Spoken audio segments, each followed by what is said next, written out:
everyone, welcome or welcome back to another episode of Don't Be Afraid of the Library with Kalamazoo Public Library.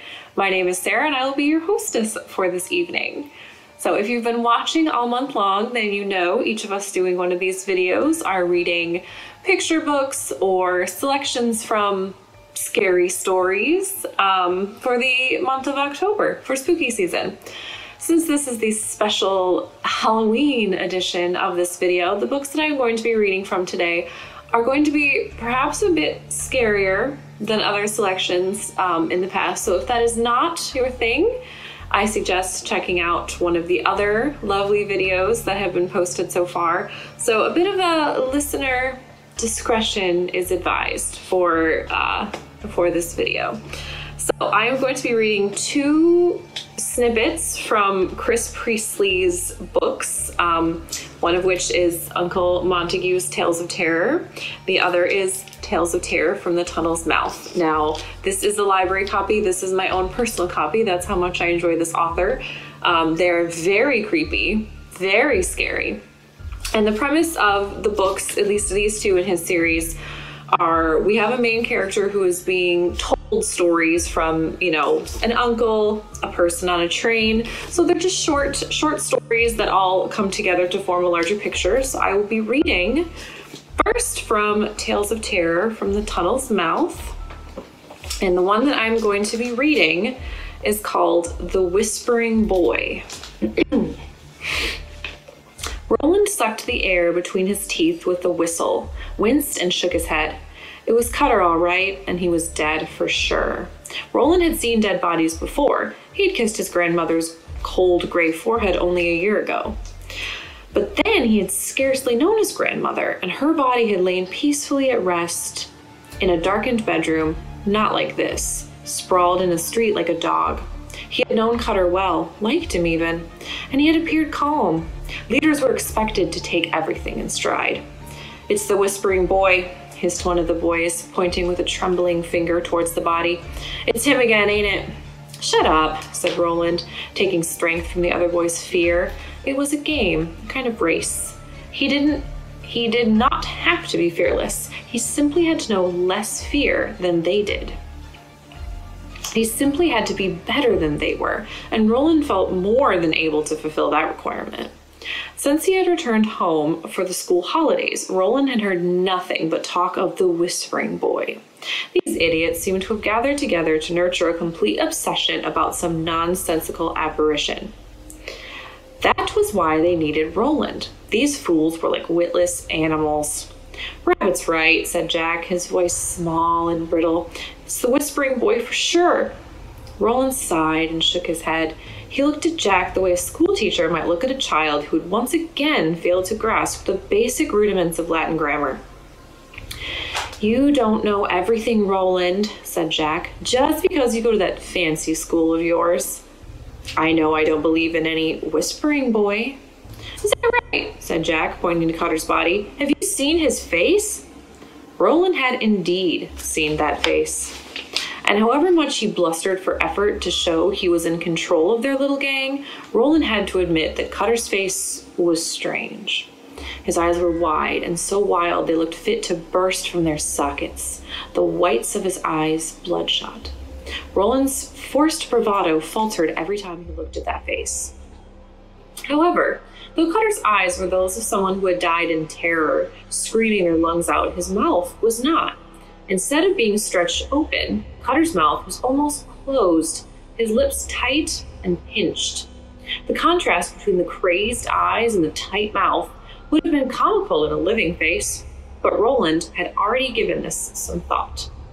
"I think he was suffocated," he said, raising his hand to his face in emphasis. "I think someone clamped their hand over his mouth until he was dead." The group murmured, and Roland had to resist the temptation to smile. Clearly, none of them had considered this. Roland's father was appalled that his son spent time with these children, but Roland reveled in the chance to lead them. Their ignorance and lack of wit was just what he found so appealing. At school, he was never given the opportunity to lord it over anyone, despite a deep conviction that he was the equal, if not the better, of his peers. They had chosen to ignore his gifts. But here, among the shiftless urchins of his hometown, he had found his niche. He was intelligent enough to appear like a sage to these local oafs, and tough and ruthless enough to reinforce his leadership, physically if necessary. He thought of himself as a general in charge of a rabble. He must have been strong, whoever he was, said Fig. Cutter was strong himself, and he wasn't one to give up without a fight. But see, he ain't got a mark on him. Fig was right, and Roland knew it. Cutter behaved like an animal when riled, and whoever did this was someone to be feared, no doubt about that. But if it wasn't any boy, whispering or otherwise, this was the work of a man, a big, strong, evil man. Fighting his revulsion at looking at the corpse, Roland leaned down to close Cutter's eyes. He thought it would be a nice touch, and he'd seen a man do it once with an old fellow who had dropped dead outside of the Dog and Duck. I'm assuming that's the name of the bar. But just as he was about to close the eyelids, Roland jerked back, embarrassed to hear the squeal of panic he emitted. Something was moving inside Cutter's mouth. A fat fly poked its head out into the daylight. Its bottle green body emerged seconds later. The boys all stared, frozen, as the fly gave its wings a tremendous flutter and then took off, buzzing lazily away. The sound of Norris vomiting behind him brought Roland back to his senses. I hate flies, he said. Who doesn't? Hissed Jack. That's disgusting, said Rabbit, his voice breaking under the strain of fighting the urge to sob. Cover him up, somebody, before every fly in this filthy place crawls down his throat. Cover him? Said Roland. With what, precisely? Are you offering your coat? No, said Rabbit, screwing up his face. There's got to be something. But a quick look round showed them there was not. We'd better go and fetch someone instead of just standing here. Otherwise it'll look like we did it, said Jack. Norris, go and fetch my pa and tell him what's happened. Roland was annoyed that it had been Jack rather than him that had taken the lead. But it was so clearly the right thing to do, he could say nothing and merely nodded sullenly as Norris looked to him for confirmation. Norris was happy to leave Cutter's body and without saying a word set off down the hill towards the town center and the butcher shop owned by Jack's father. Roland was calm now. All the dread of Cutter's body was gone. Despite Jack's intervention, he felt in control of himself and the boys around him. It's their fault, said Rabbit, pointing to the navvies working at the new house. It's them that disturbed the graves. Yeah, said Jack. Look at them. What do we need all these houses for? What do we need to see all that brick and slate and sash windows and all that? This ain't London. Jack stared at Roland. It was Roland's father who had bought the land and was paying for those houses. Roland grinned and shook his head. Did Jack really think he could intimidate him? Who cares what they're building or why they're building it with, said Rabbit. It's the fact that they dug into the graves. It's that plague pit, they say. It ain't a plague pit, said Fig. What is it then? Said Roland dismissively. It's the old workhouse they knocked down before they started building, replied Fig. There was an outbreak of fever there, 100 years or so back. And there was little children in there, and they locked them all up and they let them die. That's what my old man says anyways. And your father would know, wouldn't he? Said Roland with a sneer. He hasn't set foot out of the house in years, except to go down to the pub. And it's not as if he's a great one for reading either. You don't have to read books to know there was a workhouse there, said Jack coldly. Everyone knows that. That's why the Whispering Boy is doing this. There is no Whispering Boy, said Roland. Yes, there is. No, there isn't, said Roland. Yes, there is, said Jack, clenching his fist. I've seen him with my own eyes. Well, how is it that you haven't mentioned this before? Said Roland. Jack shook his head. I don't know. I suppose I thought you wouldn't believe me, he said. Who says we will now? Said Roland with a smirk. Let him talk, said Fig. Go on, Jack, tell us what you saw. It was the day they found that bricklayer, said Jack, sitting down on the wall. He was the first one, remember? With Cutter, that makes 5 now. All right, said Roland, we can count. He smiled at Rabbit. Well, most of us can. What about the bricklayer? I saw him just before he died, said Jack. He walked past me and then after a minute or two, I heard this weird noise. Whispering? Asked Roland. No, not whispering, more like gasping or hissing. And then I turned, and instead of the bricklayer, who I now know was laying in the ditch with that expression on his face, same as Cutter has, there was only this boy standing there, only, I can't rightly explain. Can't explain, said Roland. What did he look like then? I can't hardly say, said Jack, shaking his head. Can't hardly say, said Roland, shaking with a grin. Jack frowned. You calling me a liar? I'm not calling you anything, said Roland. Jack may have been small, but he was tough. He wasn't someone to push too hard unless you were looking for a fight. There was a time and a place for that, thought Roland, but now wasn't it. All I'm saying is either you saw him or you didn't. And I did, said Jack. Well then, said Roland, what did he look like? It ain't that simple, said Jack. One minute there was no one there, and the next there was, and then there wasn't again. Roland spat and sniffled and turned to Jack with the look of someone who had just heard just about everything. So when he was there, in between the times that he wasn't, what did he look like? That's just it, said Jack. He didn't really look like anything. He must have looked like a boy, though, said Roland, smiling. Or else we would be talking about the whispering dog, or the whispering kettle, or whatever, wouldn't we? He looked like a boy, all right, said Jack, but only the shape of a boy. He was like a shadow or something. It was like he was made of smoke. Made out of smoke, said Roland with a laugh. Listen to yourself, friend. Made out of smoke? I'm just telling you what I saw, said Jack. Don't ask if you didn't want to hear the answer, all right? Jack looked at Roland with the expression that left no one in any doubt that as far as he was concerned, this conversation had ended. Roland promised himself to have a fight with Jack and to have it soon. He would make sure that whenever it happened, it would be on his terms. He'd already begun to carry a short metal bar in his coat pocket for just such an occasion. Jack Landon's father, the butcher, arrived in due course, led by Norris. He hailed his son, and Jack showed him the body. He had already sent word for the constable, and he knelt down and looked at Cutter laying on this patch of wasteland. Landon had never been fond of the boy, but even so, it was a sorry end, and his mother would be distraught. He had wanted to see for himself that this was not some kind of evil prank before asking his wife to break the news, but now he sent Norris back to the hill on the shop. Landon looked at Roland and nodded, acknowledging by force of habit that this boy was the child of gentry, and he did so reluctantly. Roland's father might be rich and a justice of the peace, but Landon didn't like the way that he and his family lorded it over everyone. A fly landed on the back of his hand, and he flicked it away in disgust. He might need the father, but there was no harm in causing a bit of trouble for the son, he thought to himself. No harm at all. At dinner that evening, Roland saw his father signal to his mother with a slight tilt of the head, and she got to her feet immediately, saying that she would leave the men to their talking, and she had a letter that she needed to write. She gave Roland a pained smile as she left. Now then, said Roland's father, lifting his napkin from his nap and dropping it onto the table. I thought we might have a little chat, you and I, man to man, as it were. He lit a cigar and blew a cloud of noxious gray smoke across the room. What would you like to talk about, father? Said Roland indifferently. I bumped into Mr. Landon in the bank this afternoon, he said. He tells me that you were there when that poor lad's body was found. Yes, father, said Roland, I was. Could you tell me what you were doing there? I wasn't doing anything, father, he replied. I was with some friends, that's all. For friends, his father snorted. Could you really call that band of pickpockets and goodness knows what else your friends? I don't know what you want me to say, said Roland, looking away. Landon tells me you're in league with these ruffians, that you think yourself their leader.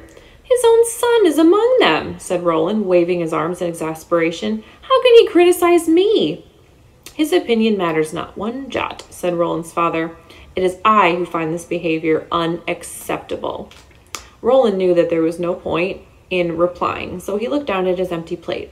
A fly was crawling across it, and it brought back the memory of Cutter. He made a swipe for it, but he missed. This has to stop, said his father. Really, father, said Roland. I can't see what harm it does anyone. Am I not allowed to choose my own company? No, said his father, snubbing out his cigar angrily. No, you are not. He glared at Roland, and then he took a deep breath, trying to keep his promise to his wife to hold his temper. I've spoken to the headmaster at Heathering Court, he continued, after a moment, his voice at a more normal level. We have decided that it would be in everyone's interest if you did not return to the school at the end of the holidays.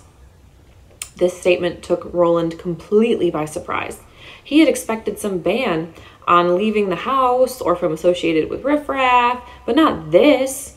He could not stop himself grinning. I can see by your expression, said his father, that the idea of ending your time at Heatheringport School will not unduly disturb you. I should say not, said Roland. I can't abide that place. But then a thought occurred to him. But which school am I going to instead? His father laced his fingers together and cracked his knuckles loudly. Ah, he said, well, that's just it. You're not going back to school at all. Roland frowned, confused. What exactly was going on here? I don't understand, he said. I think we both know that you are never going to amount to very much academically, said his father. Oh, you're clever enough. Too clever. I often think that. But you don't care about all that, do you? Roland didn't reply. I was never a great one for books myself, son. Perhaps we have more in common than we think, eh? Roland's expression made it transparent that he believed this to be very, very unlikely. I have managed to secure you a place in the East India Company, continued his father. You've always wanted to travel. No, I haven't, said Roland. You leave from Bombay a week on Tuesday. For once, Roland was speechless. He stared at his father in disbelief. It'll make a man out of you, my boy. It'll make a man out of you. Roland knew that there was nothing to be done. He and his father were not so different. Once he had made up his mind, there was no changing it. But Roland was determined not to give his father the satisfaction of thinking he had in any way bested him. Instead, Roland accepted his fate without further argument or emotion. Within an hour, he had fully adjusted himself to this new prospect and even saw that it might be an improvement on the tedious life of England. But he felt that there needed to be some definite break with his past life. It wouldn't feel right to simply step from one life to the next without some kind of marker. Besides, he had unfinished business. Though it was almost inevitable that Jack Landon would take his place, Roland didn't see why the boy should inherit the leadership so quietly and painlessly. He had no wish to say goodbye to the other members of the gang. He had no affection for any of those boys. The business he had with Jack was for him and him alone. Roland waited near Landon's butcher shop on the high street until he saw Jack leaving and headed off through the alleyway that ran alongside. He caught up with him before he'd reached the end. What do you want? Said Jack, turning at the sound of Roland's voice. I just came to tell you I'm going away in a few days. Yeah, said Jack, with a feigned lack of interest. Good. He began to walk away. Meet me up by the new houses, Roland called after him, where we found Cutter, at sundown. Or are you the coward I always thought you were? Jack turned back to face him again. I ain't scared of you, he said calmly. I ain't never been scared of you. It's my pa that's scared of your father, that's all. If it wasn't for him, I'd have done for you years ago. Sundown it is. I look forward to it. Roland had hoped to spook Jack by arranging to meet him at the place they'd found Cutter's body, but it seemed to have little effect. He had noted the expression on Jack's face. It was one that contemplated victory. Roland had to admit that Jack would be a formidable opponent. He was tough and dogged, proud and strong, but he had one major weakness. Despite his rough and ragged background, he was essentially good and fair-minded. Roland was ready to exploit this, and he walked back down the high street. He felt the metal bar in his pocket, and he smiled. He had no intention of risking defeat at the hands of this ragamuffin. Roland was going to show him why he had been the leader and not Jack. Perhaps he would put a brick through Landon's window before he left, too, and teach that fat butcher to keep his nose out of other people's business. As Roland reached the top of the hill that evening, he could see Jack standing in the shadows of one of the few remaining walls of the old workhouse buildings. He chuckled to himself. Maybe he had Jack all wrong. He had taken him for the kind who would step straight into a fight, not skulk about in the shadows. But when Roland walked a little farther on, he realized that the figure ahead of him could not be Jack, for Jack was laying on the road in front of him. Flies crawling across his face, a face distorted into the same expression Cutter had worn when they found him. The flies rose as one of Roland cautiously approached and flew towards the boy who stood by the wall. Roland heard the noise, registering the strange hissing, rustling sound that had given the whispering boy his name as the figure began to move out of the darkness. He took the metal bar from his coat pocket and waved it above his head, taking comfort from the weight of it in his hands. Whoever this boy was, Roland was not going to run. He had never run in his life. "You think I'm scared of you?" he said, his voice thin and shaking. I'll cave your skull in, whoever you are." He almost added, "whatever you are," because now that he looked again, he could see exactly what Jack had meant by him looking like smoke. He was more shadow than boy. What was he wearing? The whispering boy stood when Roland spoke. Maybe he had frightened him with the metal. He waved it again. The whispering boy had come towards him. But this movement was as strange as the boy's appearance, for though the ground on which they both stood was uneven and strewn with brick rubble, the whispering boy seemed to move as though he were sliding across a polished ballroom floor. The whispering noise grew in volume. Roland was beginning to think that running might indeed be the best option. Besides, there was no one here to witness his retreat. But just as he was thinking this, a big, fat fly flew straight at him. He nearly brained himself with the metal bar trying to swing it away. But then another came, and another, and another. And with a few fateful, hideous seconds, Roland realized what was happening, though his mind struggled to cope with this information. The whispering boy was only the shape of a boy, and nothing more. And that shape was formed from flies, countless flies, and their sibilant movements caused a continual hiss, like the whisper of 1,000 souls. Roland turned to run, but the flies were quicker than even his thoughts. They flew to his face, smothering him, wrapping themselves around his mouth and nose like a living scarf. Roland clenched his mouth shut and tried to keep the flies out of his nose, but he couldn't block it and breathe. His mind struggled against the inevitability of his fate. His lips parted ever so slightly, and the flies took their chance. The flies reformed into the shape of Whispering Boy, though more raggedly this time, as if their discipline was all spent. Anyway, they went now, in the form of a boy, now merely a cloud of flies, now nothing, now a boy once more. They shimmered and shifted and dissolved until once again they were nothing. Flies and nothing more. Whew! Chris Priestley's stuff is, that's a tame one compared to some of the other stuff in his books. So, well, I'm going to have to find a very short one from this book because that was longer than I was expecting it to be, but don't worry, there's more scares to come. Okay, so the one that we will be reading from Uncle Montague's Tales of Terror is called Winter Pruning. Now, if I'm remembering correctly, this one is quite creepy, so I definitely reiterate my point of listener discretion advised. So, Winter Pruning. It was a crisp, bright October morning. Yellow and brown leaves were slowly falling through the chill air. Frost shimmered in the windows. A boy called Simon Hawkins leaned on the cold, damp wall, staring as the old woman in the garden beyond.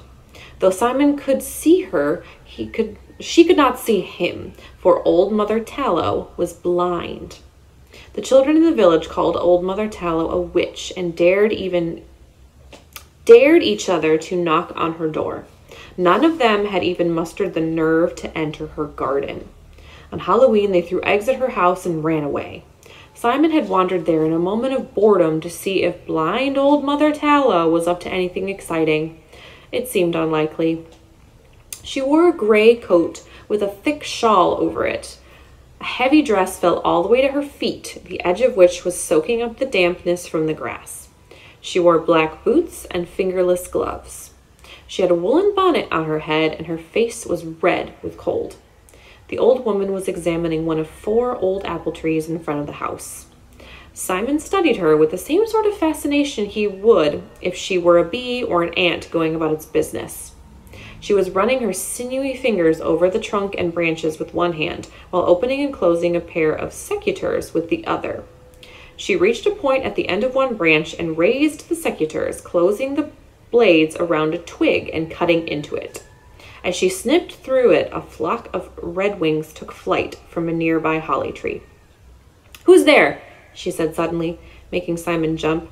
Her voice was low and whispered, and yet it seemed to crack like a whip in the silence of the garden. Simon did not answer. "Come," she said, without looking around. "I may be blind, but I'm not deaf or stupid. If you've come to frighten an old woman, then shame on you." "My name is Martin," said Simon. "Martin, is it?" said the old woman, with what sounded to Simon like doubt in her voice. But how could it be doubt? How could she know any different? "And what do you want, Martin?" "What are you doing?" he said. "Pruning," said the old woman. "I am pruning my apple trees. If I did not prune them, then they would not give me such delicious apples. They would all waste that energy growing new branches and leaves. They need to be tamed." As she said the word tamed, the secateurs yawned open and quickly snapped shut. "Now I ask you again, what do you want?" "Nothing," he said defensively. "Nothing, is it?" she said. "I know you children and your greedy, clutching little fingers." Simon was a little taken aback by the sudden venom in the old woman's voice. "I'm not doing anything," he said. "Then go away." Simon did not move. "Go away," she said again. "Why should I?" said Simon. "I'm not doing any harm. I'm not even in your garden. I'm not scared of you." It was a brave boast that was not helped by the tremble in his voice. The old woman turned and began to walk towards him. Her eyes were as frosted as the grass on which she trod. There was something so horrible about the gaze of those clouded marble-like eyes. Simon found he could not bear it. He pushed himself off the wall and ran down the hill back to the village, laughing nervously to himself when he was well clear. Simon was bored. He and his mother had recently moved to the village from the city and to the house that had been his mother's childhood home. Simon's grandfather, his mother's father, had died, leaving them the house and the hardware shop that went along with it. Simon's own father had been killed fighting for his country in a far-off land when Simon was a baby, and their life had not always been easy. His mother thought the move might give them a new lease on life.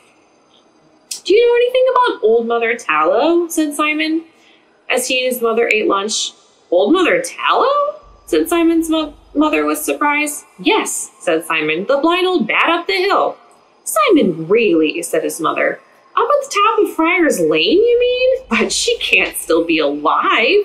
Why, she must have been 100 when I was a little girl. Mind you, she can't have been, because my mother could remember teasing her when she was a girl." His mother stopped and stared into space. "Wait a minute. That cannot be right, can it?" "Well, there's an old lady there," said Simon. "She's blind, and that's what everyone calls her." "Maybe it's her daughter," she said. "How odd. They used to say she was a witch, you know." "They still do," said Simon with a grin. "We were terrified of her," said his mother. "We used to call her names and run off." She shook her head at the memory of it and blushed a little. "Poor woman, how horrible children can be." "Speak for yourself," said Simon, grabbing an apple from a bowl and taking a bite. "Why were you so scared of her?" "Because of her being a witch, of course," she said, laughing to herself. "Honestly, the nonsense we used to come out with. They used to say she was immensely rich, though if she was, goodness knows why she was living in that tiny cottage, and that she captured children who came into her garden and ate them." "Ate them?" said Simon, chuckling. "Yes," said his mother with a mock growl. "Ate them, or threw them down the well, or something awful. We were terrified. You know, I can still see her standing in the front garden with those two creepy old apple trees behind her. They used to say that the apples were delicious, but how anyone knew, I don't know. Because they also said that once you took one step onto her lawn, she flew at you like a crow and pecked out your heart." Simon laughed, and his mother couldn't help but join in. "I mean it," she said. "I was very scared of her. The way she seemed to look through you with those awful eyes of hers." "But she's blind," said Simon. "I know," said his mother with a shudder. "It makes no sense. But there you are. I had nightmares about her." There, said Simon. "I'll protect you." "You won't go up there, will you?" she said. "Scared? I'm not going to get pecked." "Of course not," she said, slapping him on the arm. "But you won't, will you?" "No, Mother," he said with a sigh. "I won't. I promise." Simon was not quite the child his mother took him for, however, and his promise, like so many other promises that he'd made, meant little. Simon had prickled at the mention of the idea that the old lady might be rich. He was sick of stealing pennies from his mother's purse. He was tired of hearing how little money his father had left them. The following day, he walked up to Friar's Lane once again. He raised himself up onto the wall and swung his legs over. He sat there looking at the cottage with its broken-backed roof and tiles, tiny windows peeping out, climbing roses and honeysuckles, and the unkempt lawn with gnarled, arthritic old apple trees, twisted and deformed by years of pruning. Simon smiled when he thought of his mother and her nightmares about this twee old cottage and this crabby old prune who lived there. He stretched out a toe towards the lawn and rested his foot there. A blackbird suddenly fluttered past, and he snatched his foot back. Simon shook his head at his own childish jitters, took a deep breath, and hopped down as silently as he could. As soon as his feet hit the grass, the old woman appeared at the garden door, like a spider reacting to movement in her web. "Who's there?" she said. Simon held his breath. Old Mother Tallow edged out of the door, cocking her head to one side with the effort of listening. Her eyes seemed to glow like cat's eyes.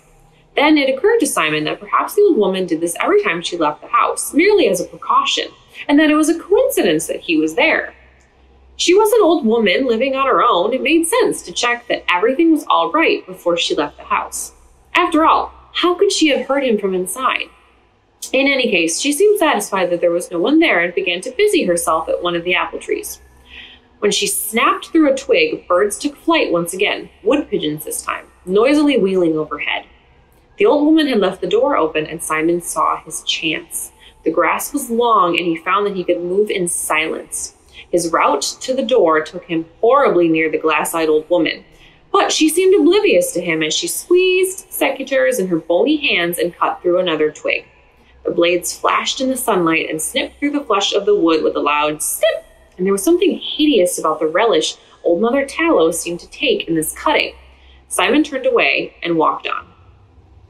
As he walked through the front door, he was filled with relief at having eluded the old lady, but this feeling was immediately replaced by one of mounting unease. He was now in a small house whose layout he did not know. What if the old woman came back inside? What if she tried to attack him? He thought of the secateurs and their flashing blades. What if she was as mad as everyone said? Simon shocked himself at this matter-of-fact way he picked up the walking stick, but he reassured himself that hitting an old woman would be a last resort. A weapon made him feel more relaxed, and he began to look around. What Simon saw was a disappointment. If Old Mother Tallow was rich, she did not seem to spend her money. The furniture was old and threadbare. A layer of dust and cobwebs covered everything in sight. The cottage may have looked like a fairy tale witch's house from the outside, but inside it was mundanely shabby. There was a smell of damp, and though a fire burned in the lounge grate, it seemed colder inside than out. Simon could see his own breath and rubbing his hands together to get some warmth back into his fingers. He looked around the tiny room downstairs with a growing sense that he was unlikely to find anything of value. He lifted cushions from chairs and looked in vases and under ornaments, but there was no sign of any cash or valuables. The kitchen was equally as disappointing. He crept upstairs. He had heard about old ladies stashing money under their mattresses, but not Old Mother Tallow. A search under her sagging mattress unearthed nothing but a hair grip and 2 dead woodlice. Wardrobes, chests of drawers, linen baskets, all failed to deliver any riches. Even a promising-looking jewelry box held only one tinny-looking old brooch. Simon caught sight of himself in the dressing table mirror as he rooted through the old woman's things, and a tiny pang of guilt troubled him for a second, but he shook it off with a smile. Simon crept downstairs again and was about to leave when he noticed a little hall by the door that had a strange wooden box on a low, polished table. It startled him and made him look about and listen for Old Mother Tallow, because he was sure it had not been there before.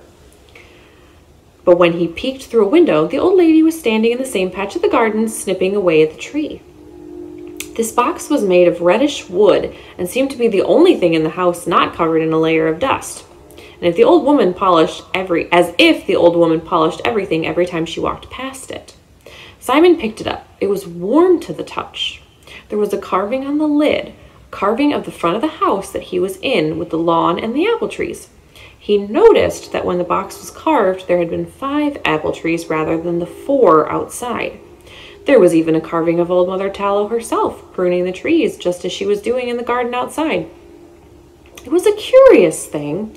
The scene was at once crudely rendered and amazingly realistic. As he moved it in his hand, a light played across the polished surface and gave him a strange sensation of movement, as if Old Mother Tallow's movements in the garden were being mirrored in the wooden box. Simon opened it and whistled silently to himself. The box was packed with 1-pound notes. They looked brand new, as if they had never been touched. So it was true. The old lady really did have a secret hoard. Simon grinned wolfishly. He took the money out and stuffed it into his inside pocket of his coat and zipped it up again. He replaced the box and began to leave. Out of the corner of his eye, he thought he saw movement in the carving on the box. Simon walked out of the house and was comforted to see that Old Mother Tallow was still at work on the trees. He smiled and set off for the garden wall, gently patting the bundles of notes inside his coat. But he hadn't taken 2 steps across the lawn when a blinding flash lit up the garden, as if a huge but soundless firework had been detonated next to him. The world went white, and he felt himself pass out. When he came round, he was still in Old Mother Tallow's garden. He seemed to have woken up on his feet, but whatever had knocked him out had done something to his vision. He could see, but in a different way from before. He had a panic that he'd been horribly hurt somehow. He couldn't feel or move his face. He wanted to run, but when he tried to move, he found that he could not. It was as if he were rooted to the spot. In fact, not only could Simon not move his feet, he seemed unable to move any part of his body. He could look out across the lawn towards where he had been standing earlier. He was dimly aware that there were branches to the left and the right of him. He seemed to be tied to one of the apple trees. Simon was cold, too. The chill breeze seemed to go straight through him. Had the crazed old lady stripped him? What had she done to him? What was going on? He wanted to struggle, but he was unable to move at all. He was aware of a bird landing on one of the branches nearby, but felt it as though it had landed on his bare forearm.